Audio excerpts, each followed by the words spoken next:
Moving on to tonight's Not on Your Side Consumer Watch. The tomatoes on your dinner plate could have become the weapons in a trade war that might have cost a lot of jobs here in southern Arizona. Now there's hope, though, for a truce, but may still come at a cost for Nogales and some jobs there. You may end up paying more at the grocery store as well. Not on Your Side's Craig Smith is just back from Nogales with more on what this could mean to the region and for you. You know, Mexican tomatoes are the biggest single product crossing the border into Nogales, but a complaint from U.S. growers has been threatening to squeeze or even squash a big slice of business for southern Arizona. Tomatoes from Mexico are very big business in southern Arizona. According to the Fresh Produce Association of the Americas, they are worth about $1 billion, and they're the main product of a produce business that supports about 12,000 jobs. But U.S. growers say Mexican growers have been unfair competition, dumping tomatoes in the U.S. for less than it costs to grow them. They wanted the U.S. to kill a trade agreement that allowed Mexican tomatoes to sell here. That led leaders in the packing industry like Jaime Chamberlain to fear Mexico would retaliate by charging high fees to sell U.S. goods in Mexico, a classic business-killing trade war. Now Mexican growers have tentatively agreed to higher prices.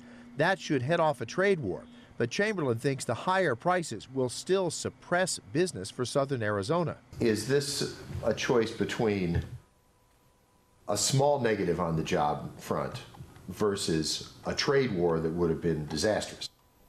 Well, the whole time that we've been talking about the suspension agreement, we've always said that a trade war would be negative and disastrous for both sides. The association that represents Nogales packing houses thinks Mexican growers are giving away too much in the agreement. The Mexican government and the U.S. Commerce Department are still working out the exact prices and terms. U.S. growers, like the Association for Greenhouse Growers, are happy with what they have so far. But what will this mean when you shop for tomatoes? Probably not much of anything, because the bottom line is retail pricing is really dictated by what retail margins are going to be. The increase that we're going to see, which is going to be 10, maybe 20 cents a pound at the most, I don't expect that's really going to be passed on to the consumer at all.